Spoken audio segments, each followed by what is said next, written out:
Hey folks, it's Maxie here. Welcome to a new TEW2020 video. This one's going to be a bit strange. It's the first time in a while I've had to kind of post-produce, in a sense of there was a Windows update, it didn't carry my audio, you already record the video and don't find out there's no sound there. So I've had to basically edit this in, which is a wee bit different from the norm, so hopefully it syncs up and we can match up what's on the screen, because it was a good show. A 2027 edition of Fight for the Fallen. If I talk you through what we've got on the screen here, you can see the last one we done was in 2026, which was our last 100 rated show.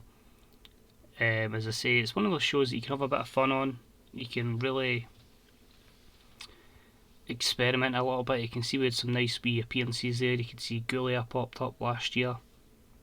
It's crazy to think as well, we had like Veronica and Simone Johnson defending the tag team titles in just a 64 rated matchup, so it shows you the kind of progression that she's had over the course of the save so far. But you can see there with the blow off match between Malachi Black and Brody King, and I'm really hoping it sets a good pace up for the summer, because you're going to have All Out and you're going to have All In as well, and we'll have the wee farewell show for the retiring wrestlers that's coming up. You can see half the reason we got the big rating last year was Walter versus Kaito Kayoma for the AEW World Championship, and that scored a 97.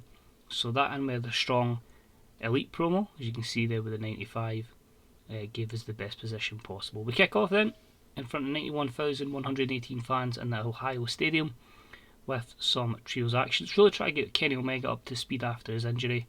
As you can see, they're just a 72 rated performance as he was off his game.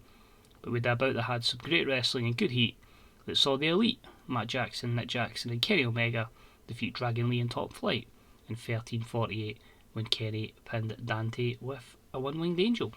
An 80 overall. You can see there Darius with the weakest performance for the babyfaces with 74, but some strong stuff there, especially from Nick and Matt, and from Dante Martin as well. But obviously there's big plans for Kenny Omega going forward, so it's all about getting him over his injury and hoping that he can put himself in the best place possible for his matches that will be All Out and All In. So pretty exciting stuff. You can see there we're just going through the dirt sheet, and that confirms there that try to go all out was maybe not great when Kenny's coming back, obviously being rusty, and a big one there, him and Matt with declining physical ability. So shame there, a few of them with poor gimmicks as well, but I still felt like it was a solid opener. It was something that could certainly get the crowd going, with some well, the majority of it being flippy stuff for sure. After this, we then have the stare down between Kenny and Kota, and it just basically signals them getting ready for the big match at Wembley, getting the fans anticipated for it. Kenny's performance was good here, and this drew an initial rating of 79, so good stuff there. As I say, it was quite tricky to get Kota over, just giving him victory after victory. I think we took him from mid-60s popularity within the States to mid-80s, so he's pretty good and in a good place now. Moving over to Collision, with a bout that had good wrestling and a decent reaction from the crowd, as the grizzled young veterans defeated the Acclaimed in 12:04 when Zach Gibson submitted Anthony Bowens with the Shankly Gates. This gave the grizzled young veterans their first defence of the AEW Collision Tag Championships, of course a rematch against the former champions, and together they put together an 82 rated matchup. Some good performances in there, Zach Gibson standing out with the 82, but I wouldn't be too disheartened from what we had from Caster, Bowens and James Drake. After the matchup though, we have a debut, and it is pretty beautiful, that make their way to the ring and they beat the living crap out of the Acclaimed.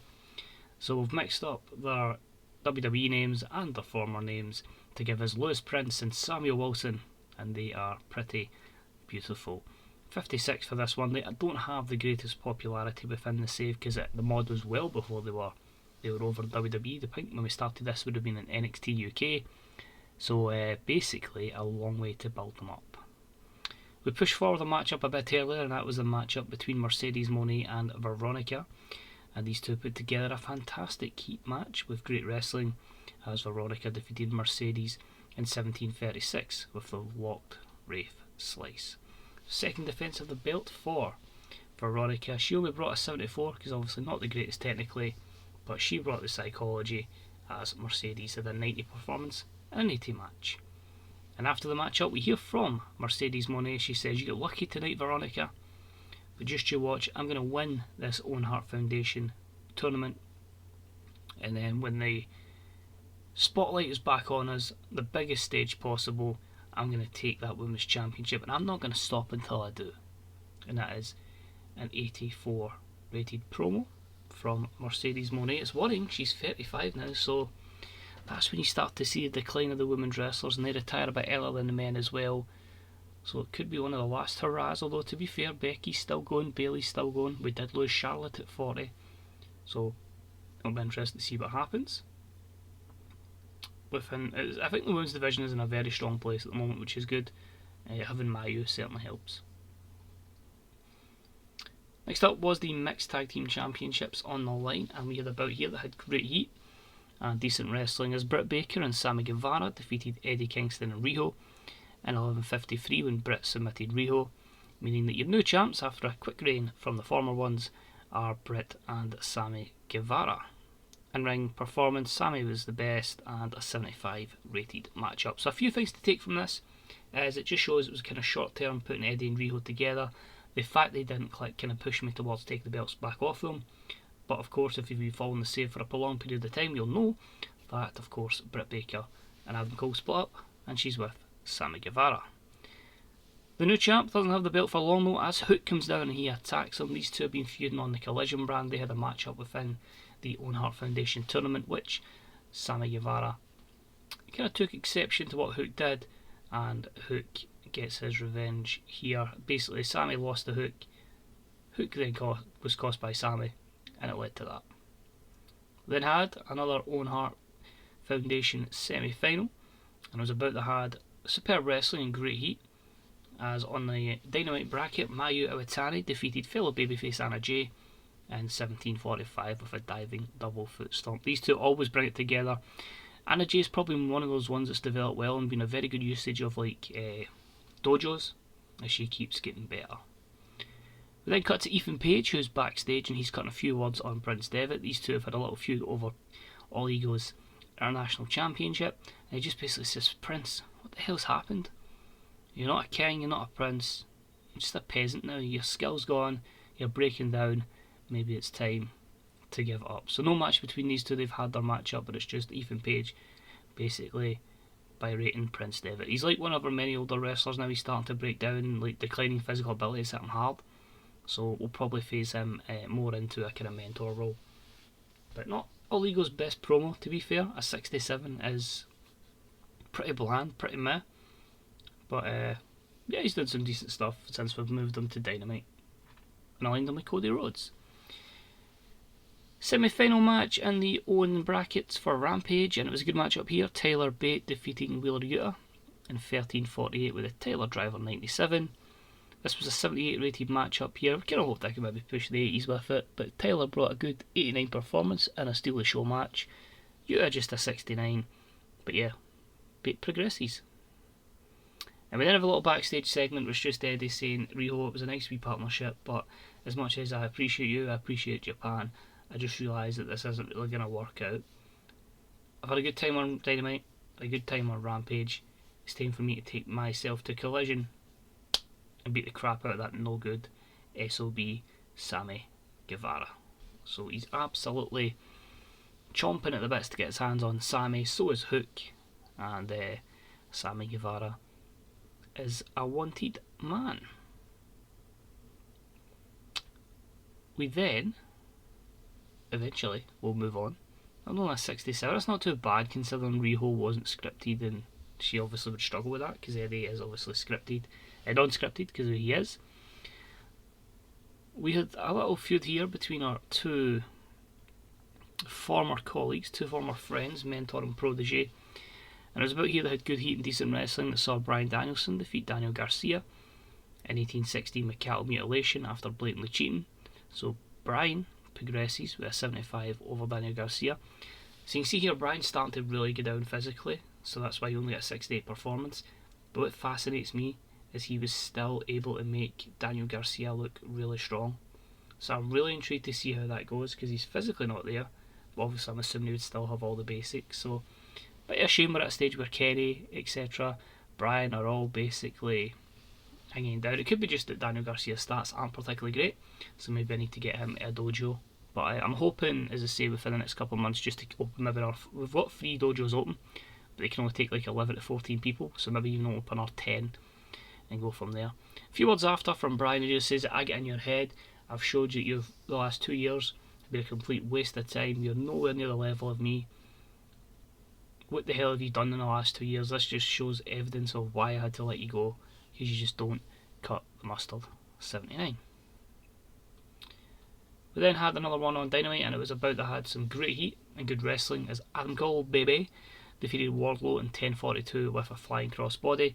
This matchup was a 77, 75 from Adam Cole, a 72 from Wardlow. I still show maybe not great here, but Adam Cole, yeah, does alright. He's off his game. It is what it is.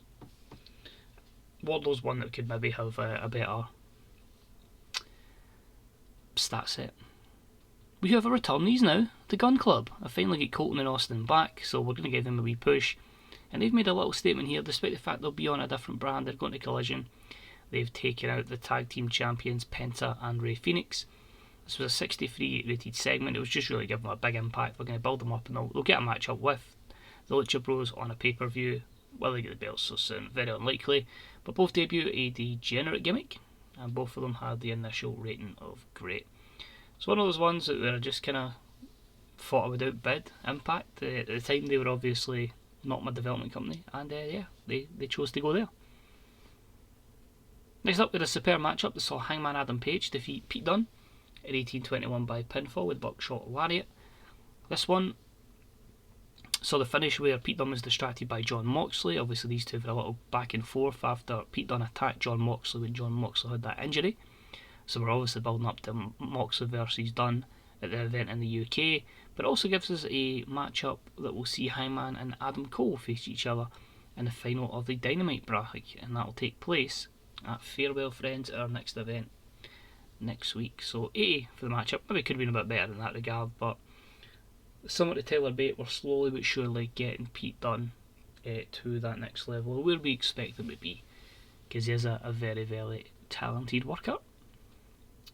So that's one, I say final, it technically is a final, but it's a final before a final, because obviously the 3 winners will face off in the UK. But yeah, pretty happy with that.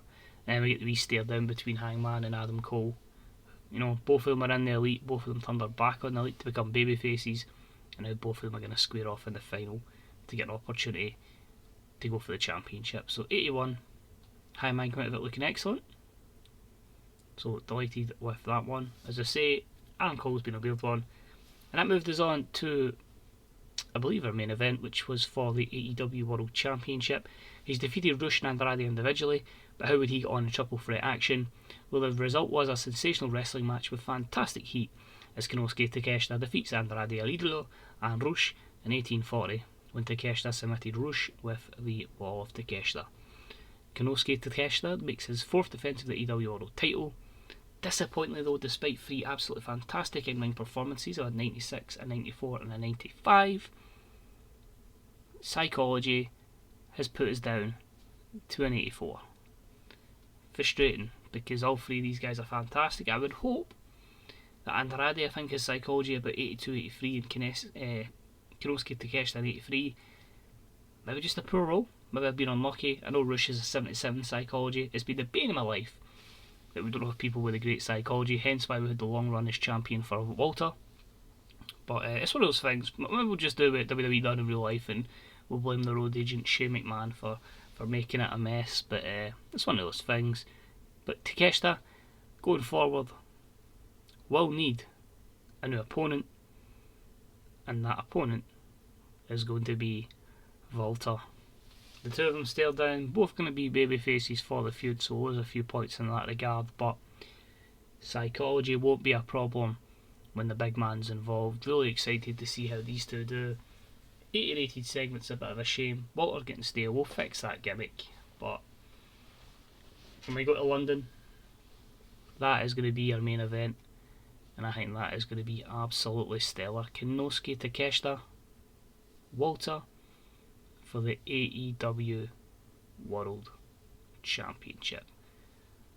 So 80 rated segment there, and we finished the show for 91, so not the worst in the world, not too bad there. You can see there's a lot of green. You could probably say we peaked with Mayu Iwatani and Anna Jay, which is good to see the women getting the best match in the show. But I feel like it's progressed a lot of stuff in terms of a few stories. We've progressed a lot of the stuff in the Owen Hart Foundation tournament, and I believe what I did here was a quick move to show you the brackets for the Owen Hart. I've obviously had a wee look at what was happening with Norman Smiley. You can see their Collision. I wonder if that was affected because it would have ran at the same time as Fight for the Fallen, because we taped Collision on a Thursday, but we broadcast it on the Saturday like real life, because I do that kind of thing where I do like Dynamite Wednesday, Collision Thursday, Rampage Friday, so I can get the free shows back to back, and then Monday back through is usually quite quick, so I can get a bit of quick playtime of the game. But you can see just looking there, nothing too drastic. Yes, Leoro has taken control of Crash. That's me just giving a few more money to Parker Boudreaux. I should explain the Okada thing. Basically, same to we done with Jay White. People, is there any loyalty in wrestling anymore? Because nobody's got loyalty in New Japan, but if we'd have done that, then Nakamura wouldn't have left to go to WWE. So I've took that away. I've offered them money. We're going to get Okada in, and it's just going to give us another opportunity to try and get that elusive 100 rated matches, because if we get him over, we're sorted. Not too much there, as you can see. Collision get a 22.20. Viewing rate was at 36.87, so 27 million viewers for the show, and obviously nobody's buying it in pay-per-view if it's on the network. AEW TV, you can see financially we're absolutely fine. We don't need to worry about anything. We can pretty much do what we want now. It's basically sandboxing.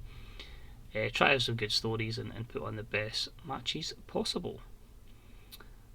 That's me just showing there. So it is All In first, then it's All Out, but of course you'll have Farewell Friends next week, which is basically a lot of guys that are kind of retiring, guys and girls that are retiring that are probably modern day wrestlers that are doing not too bad, and I felt like it was a good wee tribute to send them off. But then you get All In, then you get All Out, so that's good to see. Hopefully I decide to go to tournaments. Yep, so you can see there on Dynamite we are going to see Hangman versus Adam Cole at Farewell Friends. The finals will take place then, with all the main finals taking place at the show in the UK. But you can see Bryan Danielson against Tyler Bate, El Lindaman against Ace Austin. So 3 winners from that will be one match at All In to determine your male Owen Hart Foundation winner. I like this way I've done it better this year than previous. On the women's side, Kanami versus Sarii is going to be your matchup for Collision. Sarii has been on a good wee tear. Kanami's been fantastic since we invested in her push, the protege of Asuka. And I don't know why I'm stuck on El Lindaman and Ace Austin, but El Lindaman's been good to push. He's obviously young enough. And Ace Austin's someone, anytime I've watched him, I've enjoyed him. Personally, this weekend I'm going to be watching Slammiversary. So, yeah, intrigued to see how him and Chris Bay do. Just going through Hangman, just going through Danielson Bate, Lindaman and Ace Austin. Kanami versus Sarii, as I mentioned. Maya Iwatani versus Mercedes Moné. So that's going to be your main event for the show next week. And from the Rampage bracket, haters are going to hate, as Jamie Hayter versus Killer Kelly. So I did find this recording like 2 weeks, not 2 weeks, 2 videos after I'd already played through, because I was rapidly battering through stuff because it was consistent. And yeah, so that show's already technically being booked. I'm on the road to the show in the UK at the moment, and by the time this goes live I probably might even be at Revolution, or Full Gear I should say. That's the plan anyway. But overall, I hope you've enjoyed it. As I say, this will just be a one-off with the post-production. As I say, Windows Update, one of those things.